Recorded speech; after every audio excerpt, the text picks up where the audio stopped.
Dalam kesempatan ini, bersama saya Kris Ervina dari Fakultas Psikologi, kita akan belajar terkait topik emosi.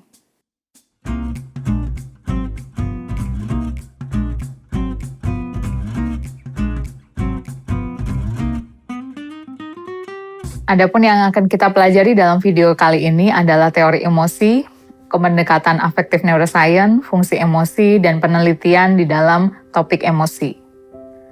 Apa itu emosi? Emosi adalah sebuah respon. Emosi tidak sama dengan marah.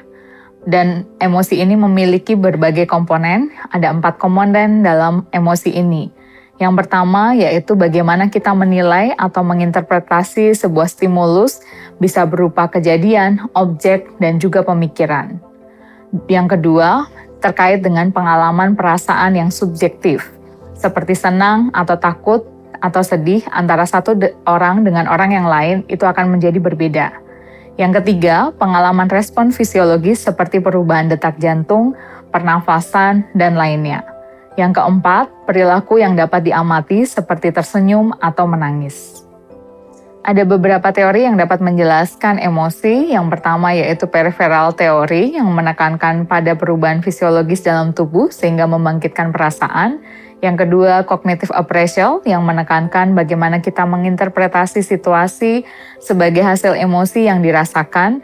Dan yang ketiga adalah affective neuroscience. Pendekatan ini menjelaskan bagaimana struktur otak kita mempengaruhi mood dan emosi yang kita rasakan.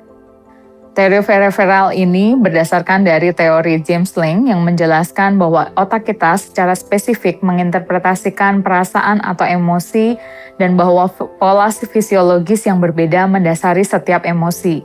Misalnya ketika kita mendapatkan kuis, maka ada perasaan deg-degan sehingga ada interpretasi rasa cemas, baru muncullah perilaku berteriak seperti kemudian akhirnya berlari ataupun yang lainnya.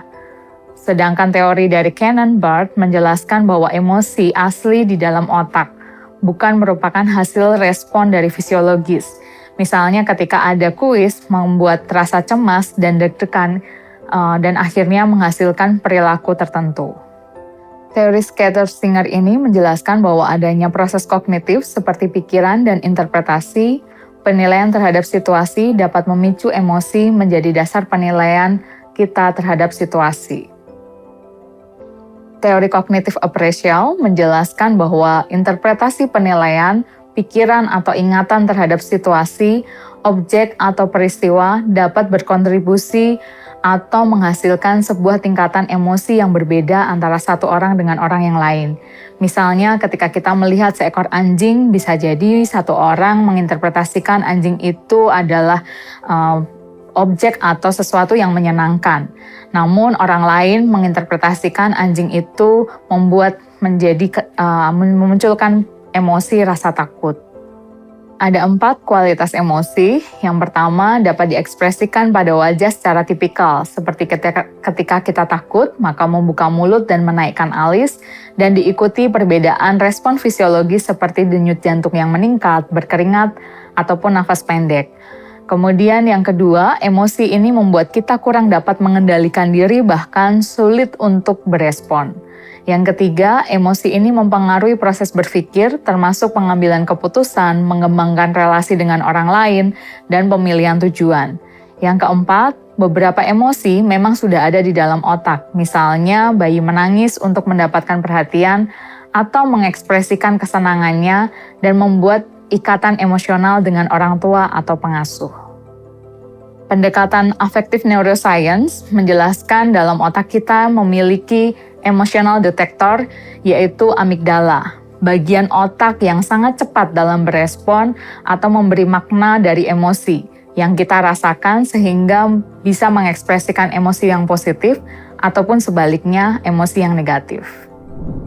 Adapun fungsi dari emosi, yang pertama yaitu sebagai tanda sosial, dan yang kedua adalah survival, attention, dan memory. Artinya ini membantu untuk orang bisa bertahan hidup dan juga untuk mempertahankan memorinya.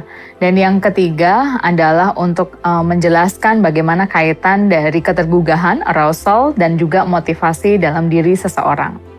Adapun topik terkait emosi ini telah banyak mendorong para peneliti di bidang psikologi untuk melakukan penelitian dan pengembangan teori. Misalnya apa itu kecerdasan emosi, bagaimana kemampuan untuk menerima emosi secara akurat meski budayanya berbeda, bagaimana juga mempertimbangkan perasaan dalam pengambilan keputusan dan memahami berbagai jenis emosi dan cara meregulasi emosi, baik emosi di dalam diri maupun bagaimana merespon apa yang dirasakan orang lain. Demikian video kali ini. Terima kasih atas perhatiannya.